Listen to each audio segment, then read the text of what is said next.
신규 확진자가 하루 사이 3만 명 넘게 폭증하면서 단숨에 9만 명대에 진입했습니다. 새학기 개학을 앞두고 정부는 앞으로 유치원생과 초중고생을 대상으로 일주일에 2차례 자가검사를 받도록 했는데요. 자세한 내용 고려대학교 약학대학 김정기 교수와 알아보겠습니다. 교수님 나와 계시죠? 네, 안녕하세요. 네, 검사 수가 다시 늘어나는 수요일이 되자 역시 환자가 많이 나왔습니다. 6, 7, 8만 명을 건너뛰고 바로 9만 명대로 올랐었는데요. 수요일 기준으로 보면 일주일 전에 1.8배, 2주일 전에 4.5배 늘어나면서 더블링이 현실화하고 있습니다. 놀란 분들이 많으실 텐데 이 정도 확산세는 방역당국의 예상 안에 있는 겁니까? 사실 당초 예상과 현재의 예측을 좀 나눠서 생각해 볼 필요가 있는데요. 네. 일단 국내에서 오미크론 우점화 이전의 당초 예측에서는 2월 말경에 한 5에서 10만 명 규모의 신규 확진자가 발생할 거다 이렇게 예측을 했거든요. 네. 근데 앞서도 앵커께서 말씀하신 것처럼 최근 일주일마다 더블링 현상이 발생을 하고 있습니다. 네. 이렇게 되면 2월 말경에는 한 20만 명 안팎의 신규 확진자가 발생할 수 있다 이렇게 볼 수가 있는데 예. 일단 당초 예상으로 볼 때는 방역 당국의 예상 범위 밖으로 넘어간 셈이 될 수가 있고요. 예. 현재 경향성상으로 보면 방역 당국의 예상 수치 안에 있다라고 볼 수가 있습니다. 어찌 됐든 지금의 경향성은 굉장히 빠르게 진행되고 있다라고 생각할 수가 있는데 예. 네. 이러한 배경에는 역학조사 방식이 변경된 부분 그리고 자가격리 기간도 단축이 됐거든요. 더군다나 진단검사 방법이 과거 PCR 검사가 1차 검사에서 신속 항원 검사나 자가검사로 가 1차 진단검사 방법으로 바뀌게 되면서 예. 이러한 부분이 방역조치 완화의 하나의 어떤 큰 테두리 안에 있다라고 볼 수가 있습니다. 그렇기 네. 때문에 최근에 어찌 보면 당초 예상보다는 굉장히 빠른 그런 확산세를 보이고 있다 이렇게 볼 수가 있습니다. 예. 자, 이런 확산 추세라면 다음 달 초에는 하루 확진자가 30만 명까지 갈 수 있다는 전망도 나왔습니다. 현재 상황으로 볼 때 우리나라는 언제쯤 정점을 맞을 것으로 예측하십니까? 글쎄요. 정점 시기에 대해서는 참 예측하기가 상당히 어려운 부분이 있습니다. 네. 근데 이 정점 시기에 대해서는 국내 오미크론 우점화 이전부터 현재까지도 전문가들 사이에서 의견이 조금씩 다르거든요.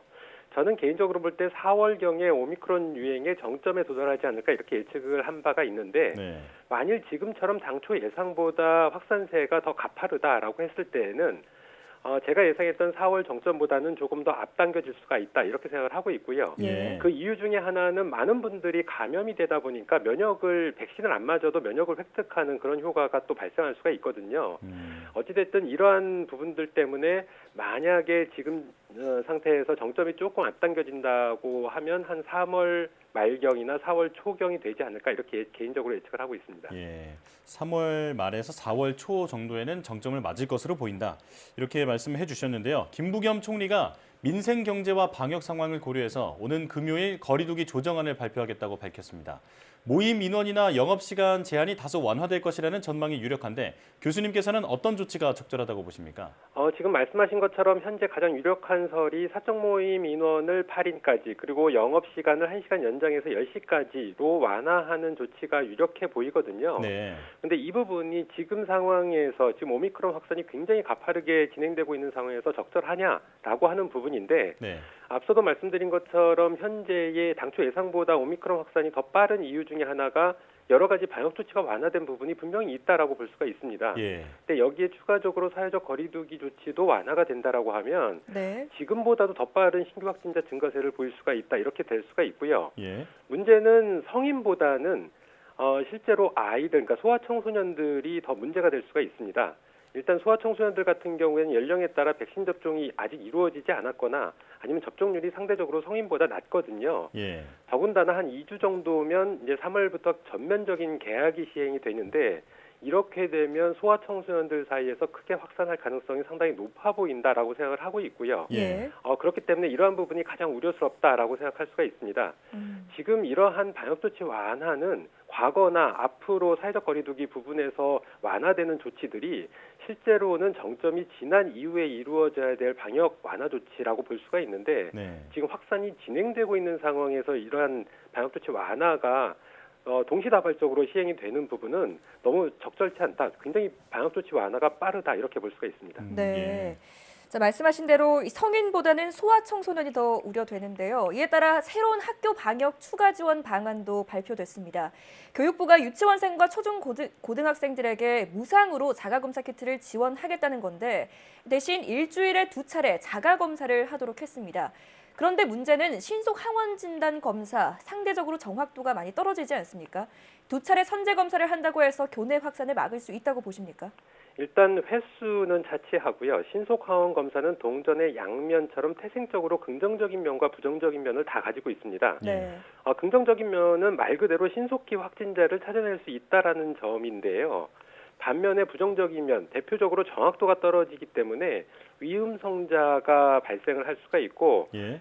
감염됐음에도 불구하고 위음성, 가짜 음성이 나오게 되면서 그대로 사회활동을 진행을 하게 되거든요. 예. 네. 이렇게 됐을 때는 오히려 감염 확산을 촉진시킬 수 있다. 이 부분은 교내 확산도 마찬가지입니다. 네. 그러니까 신속항원 검사를 진행해서 실제로는 감염이 됐는데 위음성이 나온 학생들이 그대로 학교 생활을 했을 경우에 오히려 교내 확산을 더 가속화시킬 수가 있다. 이렇게 생각할 수가 있고요. 예. 네. 또 다른 측면으로는 말 그대로 자가검사 키트는 자가로 하는 겁니다. 스스로 하기 때문에 유치원생이나 초등학교 저학년들 같은 경우에는 스스로 검체 채취나 이후 테스트 과정을 진행할 수가 없습니다.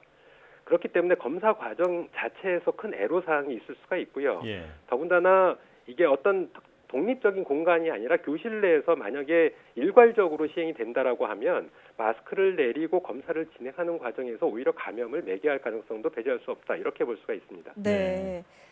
자, 특히 이 2차례의 검사를 받는 건 의무가 아니라 권고 사항입니다. 때문에 검사를 안 하고도 등교를 할 수 있는 건데 그러면 이 조치의 실효성이 있을까요? 말 그대로 권고, 의무사항이 아니고 권고사항이기 때문에 실효성 자체가 굉장히 떨어진다라고 볼 수가 있고요. 예. 앞서도 말씀드린 것처럼 만약에 의무조치사항이다라고 하더라도 여러 가지 문제점이 있기 때문에 제가 보기에는 이 부분은 상당히 실용적이진 않다라고 생각할 수가 있습니다. 예. 네. 자, 앞서 문제점을 여러 개 지적해 주신 것처럼 지금 선별검사소 기준으로는 현재 검사 체계에서 일반 국민이 일단은 자가검사에서 양성이 나와야 PCR 검사를 받을 수 있게 했습니다. 자, 그런데 이렇게 확산세가 거세지다 보니까 지금 이런 상황에서 계속 이런 검사 체계를 유지한다는 게 문제가 있지 않느냐는 지적이 있는데 교수님께서는 어떻게 보십니까?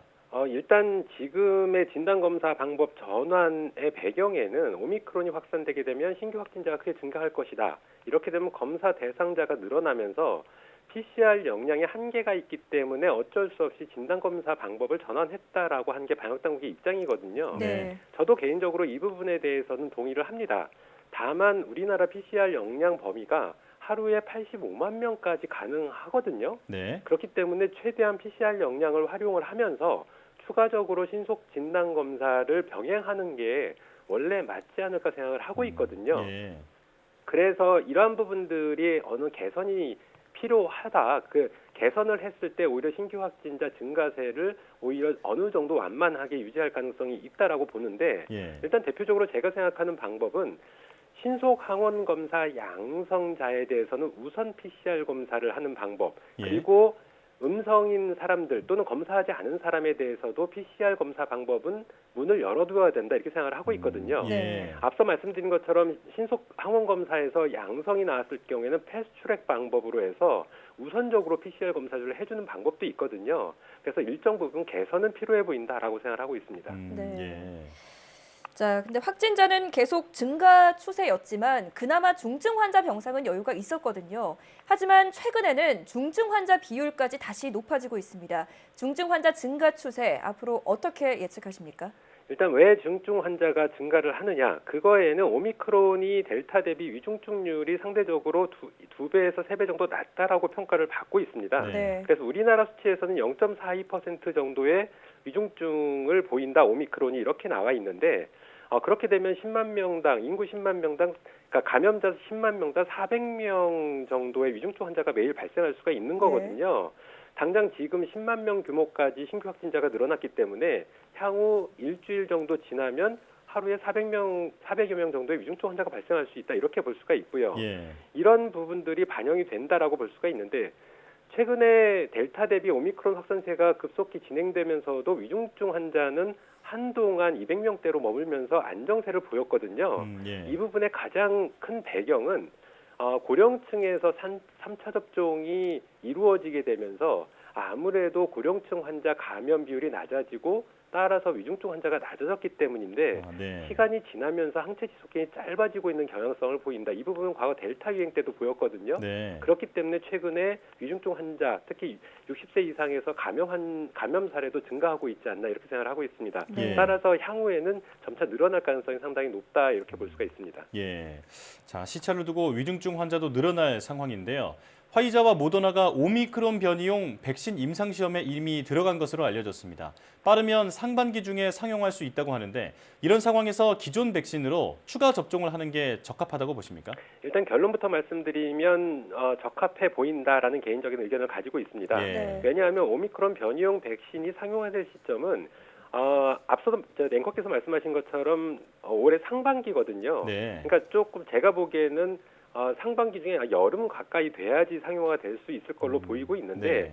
이 시점은 이미 국내 오미크론 유행이 정점이 지나간 시점입니다. 따라서 문제는 지금이기 때문에 아무리 오미크론이 델타 대비 위중증률이 낮다라고 하더라도 위중증 환자가 전혀 발생하지 않는 것이 아니고요. 그리고 그 대상이 내가 될 수 있다라고 생각할 수 있기 때문에 네. 백신 접종 후에 큰 이상 반응이 없다라고 하면 3차 접종을 맞으시는 게 더 타당해 보이지 않을까 생각을 하고 있습니다. 네. 네, 지금 나와 있는 백신을 안전하게 접종하는 것이 최선이겠습니다. 지금까지 고려대학교 약학대학 김정기 교수와 함께했습니다. 교수님 잘 들었습니다. 네, 감사합니다.